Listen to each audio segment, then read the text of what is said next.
আমাদের দাবিটা একটাই যে আমরা 15 বছর লড়াই করেছি শুধু এই গণতন্ত্রে ফিরে যাওয়ার জন্য। দেশের মালিক জনগণ, সেই জনগণের ক্ষমতা জনগণকে ফিরিয়ে দেওয়ার জন্য। বন্ধুগণ, তার জন্য আমরা ত্যাগ স্বীকার কম করিনি। আমাদের নেত্রী দেশনেত্রী বেগম খালেদা জিয়া 6 বছর কারাগারের অঞ্চলে থেকে, আমাদের নেতা এখন পর্যন্ত তিনি বিদেশে অবস্থান করছেন 18 বছর করে। আমাদের 60 লক্ষ মানুষের বিরুদ্ধে মিথ্যা মামলা দেওয়া হয়েছে। কি বলছেন? প্রায় 20,000 মানুষকে হত্যা করা হয়েছে। আমাদের ইলিয়াস আলী এমপি সহ 1700 মানুষকে গুম করে হত্যা করা হয়েছে, ঠিক না? এই প্রাইস আমরা পে করেছি। আজকে সেই জন্য আমরা দেশে আমাদের একমাত্র লক্ষ্য, একমাত্র কথা, আমরা গণতন্ত্র ফেরত চাই, আমরা নির্বাচিত পার্লামেন্ট চাই এবং আমরা নিরপেক্ষ নির্বাচনের মধ্য দিয়ে সেটা চাই। খুব পরিষ্কার করে বলে দিতে চাই এই সরকারকে, এই অন্তর্বর্তী সরকারকে, যে আপনি শতভাগ নিরপেক্ষ থাকবেন।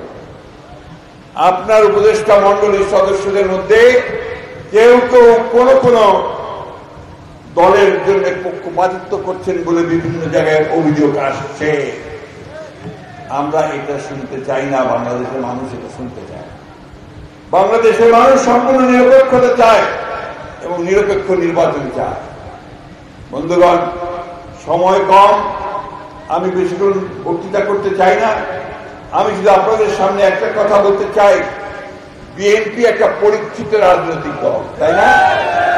অনেক পরীক্ষা দিয়েছে। তো সেই বিএনপির জন্মের পর থেকে জিয়া রহমান সাহেব যখন থেকে বিএনপি জন্ম দিয়েছেন, এই বিএনপি কিন্তু এই দেশে শ্রমিক বিদেশে রপ্তানির ব্যবস্থা করেছে, তাই না? জিয়া রহমান সাহেব করেছেন না? এই যে কলকারখানাগুলো, আমাদের মারা বোনেরা যে চাকরি করছে, গার্মেন্টস ফ্যাক্টরি, এটা কার হাত দিয়ে শুরু? জিয়া রহমানের হাত দিয়ে শুরু। কি ছেলেরা জানো না তোমরা? জানতে হবে, এটা সম্পূর্ণ বিএনপির হাত দিয়ে শুরু। আজকে যে রেমিটেন্স, যে আয়, এই যে আপনার $32 বিলিয়ন এখন জমা হয়েছে, এটা শুরুটা করেছিলেন জিয়া রহমান সাহেব। আর খালেদা জিয়া এটাকে সামনের দিকে নিয়ে আসে। মেয়েদের লেখাপড়া, দেশনেত্রী বেগম খালেদা জিয়া ক্লাস 12 পর্যন্ত অবৈতনিক ঘোষণা করেছিলেন, পয়সা দিতে হবে না। আজকে আমাদের মেয়েরা সঙ্গে স্কুল কলেজে যায়, নিশ্চয়ই সব দেখেছেন আপনারা, তারা অত্যন্ত স্বাবলম্বী হয়ে উঠছে, পরীক্ষায় ভালো করছে, রেজাল্ট ভালো করছে। আজকে দেখলাম এখানে যারা ভালো রেজাল্ট করেছে তার মধ্যে অনেক মেয়ে আছে, তাই না? এই অবদানটা সম্পূর্ণ দেশনেত্রী বেগম খালেদা জিয়া।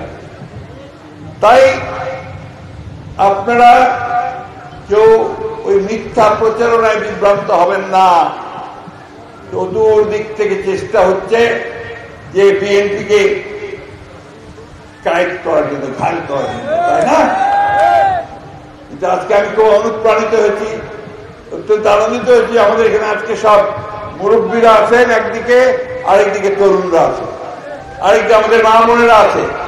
সবাই আজকে একজোট যে আমরা ধানের শীষে ভোট দেবো, আমরা বেগম খালেদা জিয়াকে ভোট দেবো, তারেক রহমানকে ভোট দেবো, আর এখানে আমাদের রিয়াজুলকে ভোট দেবো।